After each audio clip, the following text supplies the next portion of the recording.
YouTube, what's going on? It's James with Make an Opening, and today is the video I have been anticipating the most personally because I am finally putting out the deck tech to my most played deck, my pet deck, my favorite deck that I have built and I've ran consistently, both on paper, which, you know, it's a little pricey, so thank goodness I have the cards that I have.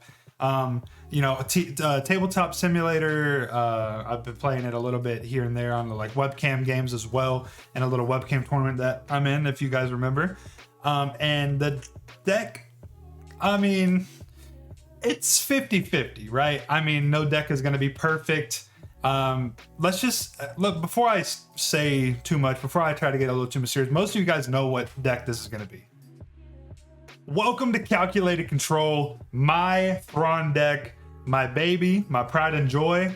Is it very good? No. Is it meta defining? No.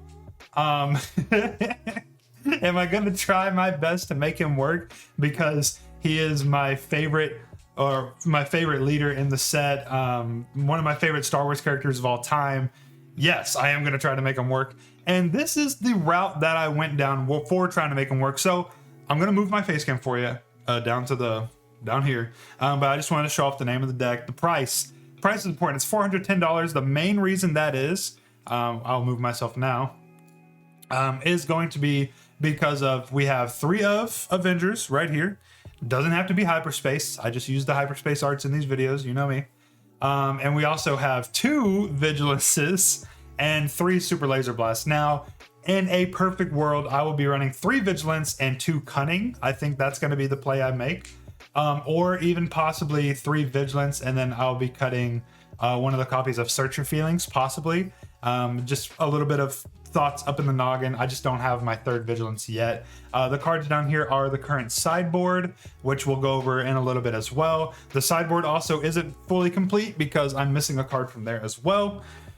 So let's just hop right into it. I'm super excited to talk about this deck with you guys. Just give you guys my insights on playing a lot of Thrawn. Since Thrawn is barely at these tournaments, and whenever he is at the tournaments, he seems to get boobopped out pretty quickly in the tournaments. I feel like I am one of the people that have the most playtime with Thrawn. Just one of those people dumb enough to try and make it work, and I might just make it work. Who knows? The deck is at least good enough to beat people that you have more skill at the game than. I'm able to beat mid-range decks pretty consistently, as long as I can hold off their, aggressive behavior. If they are like a mid-range deck that's tuned towards more so aggro and unit control versus like waylaying and getting rid of units, like Han Green versus Boba Green is a lot harder because there's a lot more units, and I don't run nearly enough removal. And if I have terrible hands, then that affects it. But yeah, mid-range is pretty solid. Beating Chirrut decks, beating Luke decks, beating Boba decks, Han Green. I mean, recently, this guy at my local game store, Damien, beat the shit out of me. Mainly due to Spark of Rebellion, but he whooped my ass. Shout out you. But yeah, he whooped my ass. It was a fun game though. It was fun. But then aggro decks, I typically am fine against now that I've made some recent changes to the deck. Originally, I was only running 12 units, and it was 3 Bib, 3 Dooku, 3 Inferno, and 3 Avenger. I was not running Patrolcraft or Lieutenant Childsen, so I could get to my Super Laser Blast on turn 6 or 7, depending on if I had Bib out or not. But by the time I Super Laser Blasted, I would have already taken a lot of damage, and then it would be like some games I could manage to win out because they didn't draw any more of their For a Cause I Believe In's. And then other games, they would hit me with all their extra, damage spells, and even like U-Wing as soon as I Super Laser Blast is something that is hard to play around. But we can go over all this stuff in a little bit as well. And then obviously Control Mirrors. I haven't played a whole lot of them. I feel like I'm 50-50. I beat, I don't think I've lost an Iden game. I'm 50-50 on Palpatine games, and then I beat most Krennics that I play against. But, with Control, it's a flip of the coin. It's not super consistent. It's mainly just who gets there first and who can, outmaneuver the other guy, right? Outmaneuver, right? It's right there. It's right there. But yeah, let's start on the leader. Everybody knows this guy. Well, most people don't play him, so let's just go over it real quick. So he is a leader. He's patient and he is insightful. That's why we love him. He comes out on 6 resources, so turn 5, because we are not ramping. We are yellow-blue. We are not ramping. When the action phase starts, look at the top card of each player's deck. This ability alone is super, super cool, mainly for information gathering. In the rules, and I'll even like put the rule in the description of the video if I can find it again, because I cleared it with like the webcam tournament I'm in. You can have a notepad as long as it's clear of notes before the match starts, because you can't have notes in advance. So with your notepad, you see the top card of their deck, write it down, because you know it's going in their hand, unless they do some top of the deck shenanigans, or if you make the mill, then obviously you don't know what's going to the top of the deck. But yeah, notes are essential because knowledge is power. Knowledge is power, especially in those control mirrors. Knowledge is power. And then his action, you pay 1 resource and you exhaust Thrawn, and then you reveal the top card of either player's deck. It says any, so it'd probably be good in Twin Suns. Probably not. This guy probably sucks in Twin Suns. But you get to exhaust a unit that costs the same as or less than the revealed card. Typically, what you want to do is target your opponent's deck, because you're fine letting them see what's at the top of their deck, but you never want to reveal what's at the top of your deck, just because you want to be in control in terms of the knowledge base. You want to know what's in your hand and their hand. You want to know what's at the top of your deck and the top of their deck, and not vice versa. You don't want to give it up unless you have to. If they have a Greedo on top of their deck and you have, Search Your Feelings and you're trying to tap down a Battlefield Marine or something, then, you're going to have to show them here and there, because you want to try and use his ability every turn, unless the board is just too wide and you have to deal with it in other ways. So when he does come out, which he rarely does come out, I am going to be honest, he does not come out very often. Since he's over there, let me hang out with him over here. Oh, I mean to do that. Sorry, partner. Here we go. Let's hang out with him. Oh my God, stop. Okay. Hey, that guy. Anyway, so when he comes out, he has a 6 resource 3/9. So he has a big booty on him. Thrawn is thick.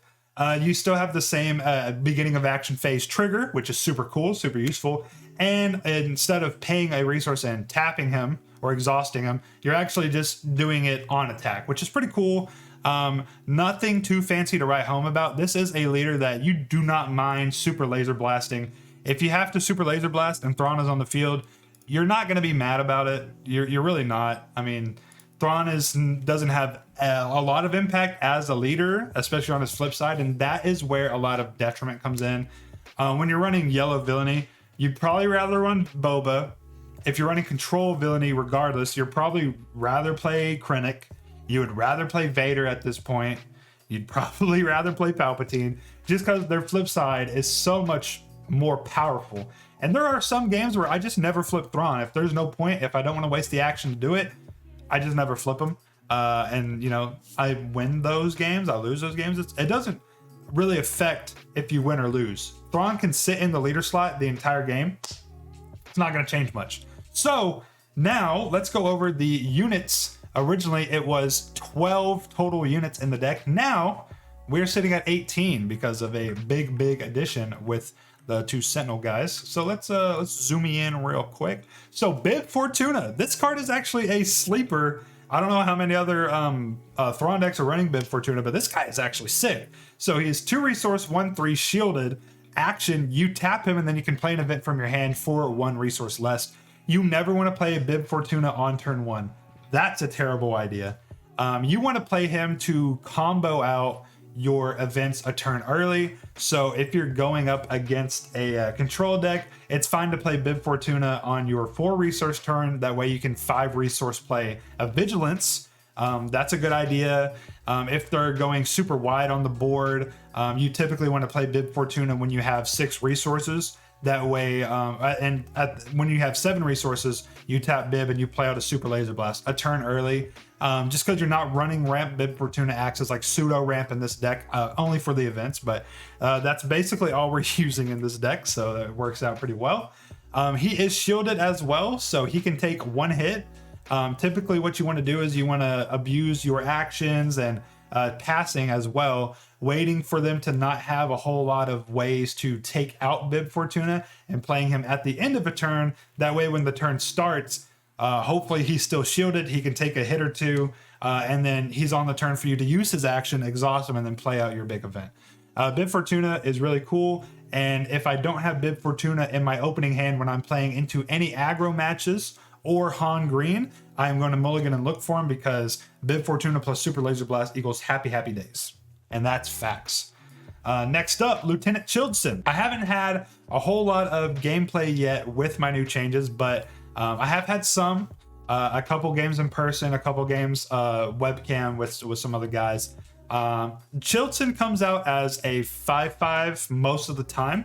Sometimes it's a 6/6, and depending on my hand size, it could also be a 4/4, but I have it pretty reliably at a 5/5 right now, because if you take a look at the deck, there are still some yellow cards, and then, you know, we're running 2 of I Am Your Father as well. And then we have 1 Restock, which none of these cards count as blue. It's about 70% of the deck. I think it's actually exactly 70% of the deck is blue, because we have 35 blues and 15 cards that don't count as blue. So 70% chance that makes him a 5/5 pretty reliably. Childsen has just become a brand new staple in blue villainy control. It's a huge body. Obviously, you want to be a lot more mindful nowadays whenever you're playing them into like a Leia Red combo deck, because typically they're running Tarkin Town. If they're running Tarkin Town, Childsen is a whole lot more vulnerable. Same with System Patrol Craft, and they're a lot easier to get through. Instead of taking out 2-3 units with Childsen, they could throw 1 unit at them and then blow them up with Tarkin Town. You are at that point getting rid of Tarkin Town, which, in case if you have 2 Childsens, you play the second one and you're feeling a little bit better. But the first one is a really big Tarkin Town target. Next up, Count Dooku, 7 resource, villainy, vigilance, 5/4, shielded, which is cool. And then when played, you may defeat a unit with 4 or less remaining HP. It's basically like a takedown, but you know, you get a body, it's shielded, it's a 5/4. A lot of other blue villainy decks are actually playing it, so that they'll play a Dooku to remove something, and then I'll play my Dooku to remove their Dooku, or vice versa. Dooku can kill Dooku, which is pretty funny. There's a lot of really good targets to blow up that are 4 toughness or less, or 4 health or less. So Count Dooku is a super good removal card with the body to help you threaten some damage on base. It lasts a little while, especially with shielded, especially into these it lasts a lot longer in the aggro mid-range decks. Against control decks, you play Dooku for the removal, and then they'll typically remove your Dooku with more removal. Those decks, control mirror matches, are just dreadful. But next up, the space units. We have 3 Inferno 4s. If you're playing villainy control blue and you're not running Inferno 4, you're trolling. You need to add 3 to your deck right now. When played and when defeated, you get to look at the top 2, not 3, 2. Put any number of them on the bottom and the rest on top. So it effectively lets you draw 2 cards, which is insane. For 2 resources, you're getting a 2/3 body in space, and you're drawing 2 effectively. And what do I mean by draw 2? Say you look at the top 2 cards of your deck, and there are cards that are not going to help you in this matchup. If you top deck a Make an Opening and a System Patrol Craft, but you're playing against a control deck and you're looking for your Avengers, you're looking for your Super Laser Blast, stuff like that, your Vigilances, your Restock, you're going to put those cards at the bottom, and you've effectively drawn 2 cards off the top of your deck. You're digging with this card. This card is insane. It's an amazing card. Hyperspace as well is fucking beautiful. I think I have 1 or 2 hyperspaces in my deck. I want 3. I want all 3. But yeah, this card is insane. System Patrol Craft, I just wanted a Sentinel body in space as well for those pesky Rebel aggro decks that have them ships, them cringe ships. 3/4 Sentinel for 4. It's like playing Childsen, but in space, so it's a little worse because space units are a little bit undertuned. Except for this guy, the creme de la creme of any blue control deck, Avenger, the Hunting Star Destroyer. It's a 9 resource 8/8. When played and on attack, an opponent chooses a non-leader unit they control, defeat that unit. This card is insane. When it sticks, you win the game. If they have a lot of removal, just try to play around it. You have so much information playing Thrawn. If you play an Avenger into any sort of removal, if you play an Avenger and they vanquish it, if they power the dark side it, if they Avenger your Avenger, you need to stop playing the game, unless obviously it was in their starting hand and they're holding it that entire time.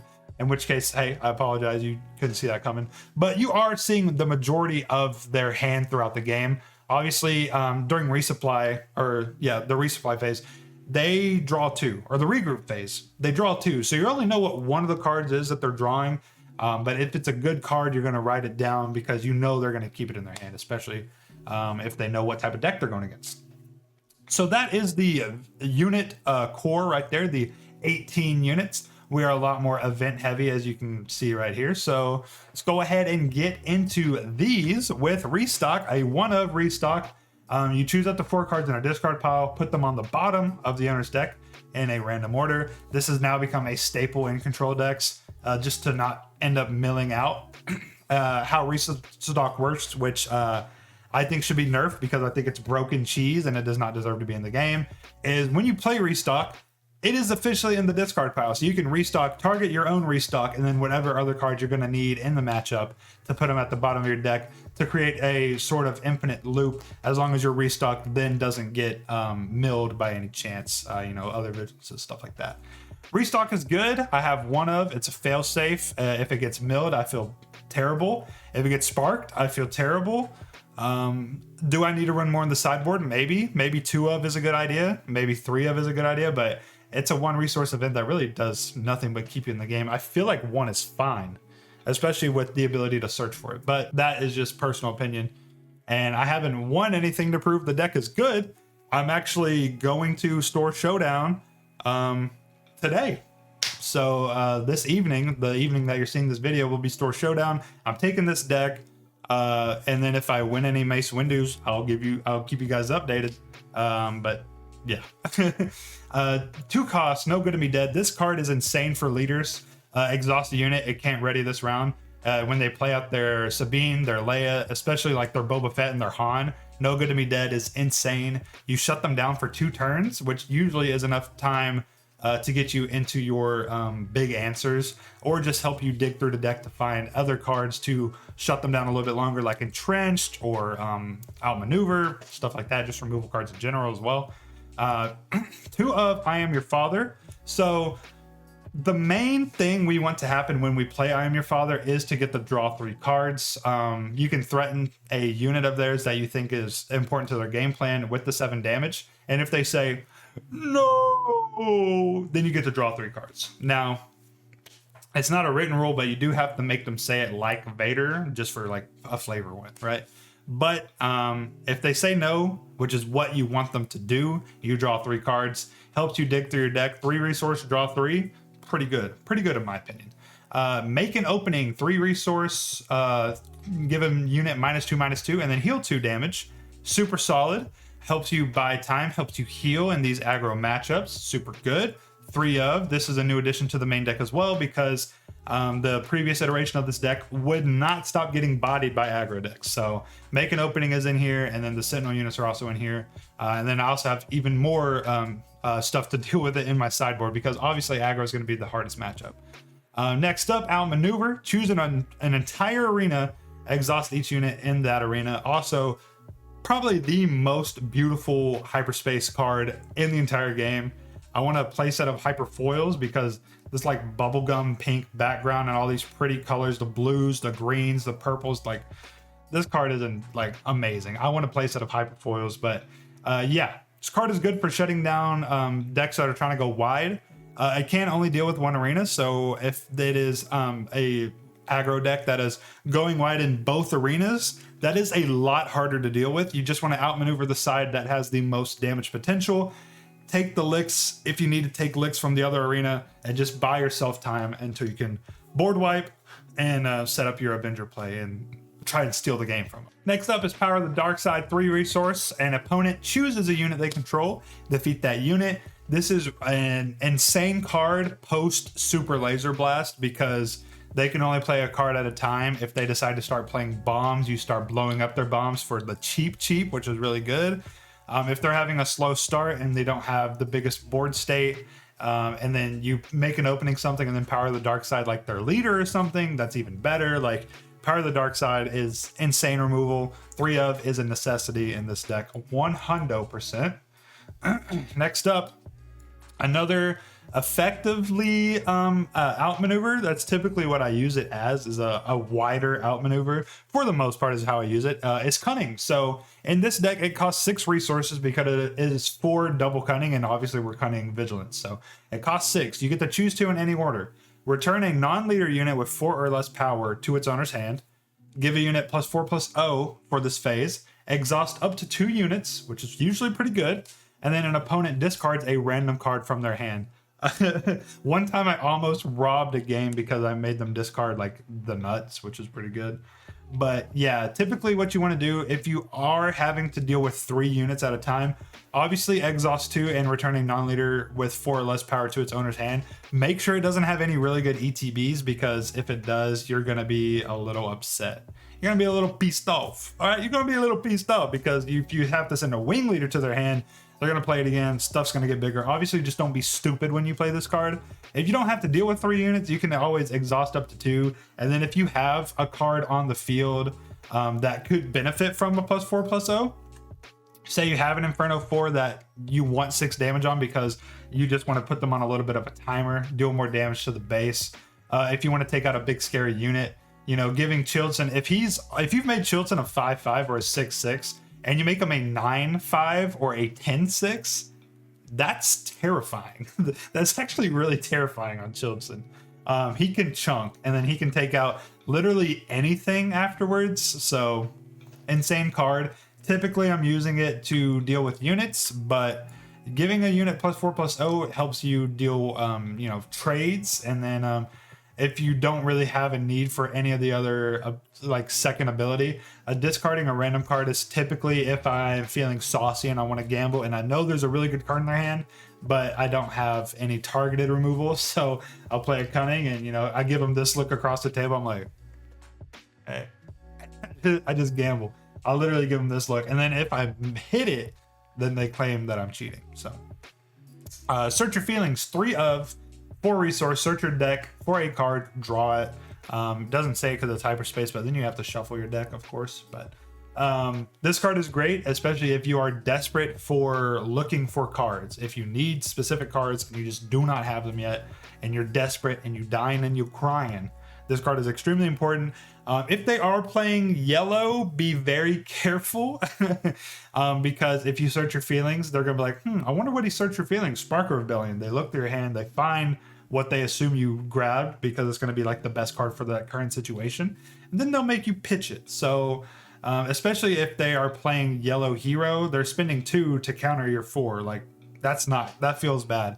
Yeah, take down, defeat a unit with 5 or less remaining HP. It's just solid into most leaders in the game, and then other than that, it's just you're basically dealing 5 damage to a unit with 5 or less remaining HP and killing it. 4 resource removal is pretty solid. In mirror matches, if they're not mono blue, then this kills a lot of Childsens for me. So it's a, you know, even trade there. Vigilance, the lifeblood of most villainy blue control decks. You pay 6 to discard 6 cards from an opponent's deck, and you typically heal 5 damage from a base. Especially with Thrawn, you're doing a lot more exhausting than defeating enemies, so you're taking a good bit of damage as you're getting to your win con. So healing is very important. Shield token to a unit is almost never done personally, and then defeat a unit with 3 or less remaining HP. If it's a super important enemy unit and you've already dealt some damage to it, then yeah, pick this, but it's typically the top 2 all day, every day. Super Laser Blast. Straight out of Rogue One. Defeat all units. Obviously, it's a great card. It's a little slow. It's countered by Green Hero at the moment. If you end up seeing a U-Ring reinforcement, that's a feels bad. If you end up getting Emperor's Legion, that's a halfway feels bad because you didn't technically blow anything up. Well, you did, but it's all going back to their hand, so it's also like not the end of the world, right? Because it's not all back on the field. And then also you can play it on 8 resources on turn 7, but you can also play this card on turn 6 with 7 resources with Bib Fortuna, like we had mentioned before. I tried putting in a little bit more like event cheating cards. I had a version of the deck where I was also running Jabba, and I could get this card out with 6 resources or 5 resources, one of the two, and it was kind of crazy. But yeah, you typically just want to super laser blast into Avenger combo and try to win the game from then on out. The typical combo, everyone knows how it works, and because everyone knows how it works, there's a lot of ways to play around it. But since you're Thrawn, again, very important, you have a lot of information on their hand. Do not play into cards that you think they have or you know they have, because you're going to know half their deck after turn 1, because they're drawing 2, they're resourcing 1. You don't know if they resourced the card that you saw or not. You can usually make an educated guess, but yeah. You know at least half their hand. You see their discard pile. You see their board. Don't be stupid. Don't make bad plays. It's something that I'm preaching to myself because I still make a lot of dumb plays, and there's just stuff I don't see coming sometimes because I'm still learning the game and I'm having a blast doing it, and I'm trying to make one of the worst leaders in the game work. But hey, at least I'm not trying to make Jin work, right? Like if I was trying to make Jin Urso work, people would like laugh at me. So at least I'm not doing that. And then Entrenched, again, an insane card to throw on a leader. They play out a Leia, Sabine, Han, Boba. They want to attack? Hell no. Hell no. It gets +3/+3, but the attached unit cannot attack bases. And if you don't have any units on the field, what is it going to do? What's it going to do? Boba can't get off his attack trigger. Han can't get off his attack trigger. Leia, those are the big 3. They have insane attack triggers. Entrenched is OP. You entrench something and you stall out for a super laser blast, you blow up their leader. That's when things start turning a little bit into the old boy Thrawn's favor. So yeah, that is the core of my Grand Admiral Thrawn calculated control deck. Wait, let's see. Can I be like Thrawn? No, I'm not even gonna mess with that right now.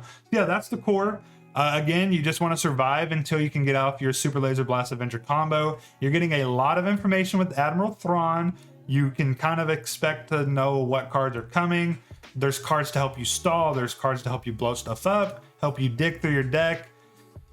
I feel like in my heart of hearts, this is a good core of cards. In my heart of hearts, I also know Thrawn is not that good. I mean, yellow-blue is a hard color combo to make work. And as you can see, the majority of the deck is blue. Will I be able to get them to work? In my personal testing, again, like I said, I have about a 50% win rate, so it's nothing special. It's nothing good either. On garbage rollers like tier list, which I'll leave down in the description below as well. He is a solid 3rd tier deck, and there's 3 tiers, I think, or 4. Maybe he's at the bottom of tier 3 though. He's not good. He doesn't have any big presence at any of the tournaments. I personally won a locals on there wasn't many people playing. There was 4 people there, or 5 people playing. And I won, so that's cool. Did I win anything for it? No, but just practice. I get good practice in with a lot of my locals at the local game store. You guys have been a lot of help in helping me build the deck. I know it's not the best deck to play against. Control decks are boring, and I'm not really the best with it because it's Thrawn and I lose a lot. But for those of you that are patient enough to play with me, I really thank you guys a lot. Guys at Game Crave in Tyler, Texas, they're the goats. Shout out them a lot. Let's quickly go over the sideboard and then we'll call it a video there. So as I mentioned, there's a lot of aggro sideboard cards in here. Repair is one of them. 1 resource heal 3 is insane, especially after they play for a cause. They're playing for a cause to deal 4 damage for 3, and you're healing 3 damage for 1. Great value there. Devotion as well, giving an attached unit restore 2 with +1/+1. You're never going to really put it on Bib because you don't want to play Bib unless you are playing him to cheat out an event. But if he sticks on the board and you're not cheating out Super Laser Blast for whatever reason, or if it's after a couple Super Laser Blasts and you're just playing him for units on the board, then sure. But typically Childsen becomes a 6/6 restore 2, Inferno 4 becomes a 3/4 restore 2, Patrolcraft becomes a 4/5 restore 2, Avenger becomes a 9/9 restore 2. Devotion's insane. Now, the spice. This is some spice. I am your father. I have 1 of, but this is going to turn into 0, and this is going to turn into 3 when I get my hands on a 3rd one. So another thing for you guys to note if you want to build the deck yourself. Spark of Rebellion, 2 resource cunning hero. There is an aspect penalty. We have to play +2. So for 4 resources, I get to look at an opponent's hand and discard a card from it. In control mirrors, I am sideboarding every single one of these into the deck. Especially, there's that big flag hey, Spark of Rebellion me. Those signs are whenever they search your feelings, if they're specifically digging for cards with I Am Your Father, if they bottom a couple cards with Inferno 4, the next turn you can try and look for it. You typically only want to spark if you know something good in their hand. Spark of Rebellion synergizes with Thrawn insanely well. You look at the top card of their deck. Say it's like the perfect card for the situation that they're in. Say it's a control mirror and it's their restock. They draw it. You know it's not going in the resource pile. You Spark of Rebellion their ass for 4. Make them put the restock in the graveyard or the discard pile, and then like that control match is pretty much set in stone and you win as long as you have your restock or you haven't accidentally got it milled from a Vigilance. Spark of Rebellion, goated card. It's actually insane. I had it in my sideboard. I played a couple games with it, and then I started noticing a couple other guys playing with it in their decks as well. I feel like it's catching a lot of fire right now, which is not a good look or a good sign for control decks in general, but as secret tech in the sideboard, that's great. And then obviously, I just have to, right? It's not a Thrawn deck without his capital ship, right? Chimera, the flagship of the 7th Fleet, the coolest fucking Star Destroyer ever. And it's also kind of good in this deck, especially into control matches. So it's an 8 resource, 8/7, shielded. So that's cool, right? It's an 8/7 shielded ship. That's insane. And then on attack, you get to name a card. An opponent reveals their hand and discards a card with the name from it. So you have to be able to attack with it. That's the biggest downside to this card. You can use like sneak attacks to try and make it work. I'm not going to run sneak attacks in this deck because that is not the play style of this deck. Maybe if you wanted to sneak attack and you're trying to do like a more mid-rangey version of Thrawn, like maybe a yellow-green Thrawn, but at that point, why not play Boba? I don't know.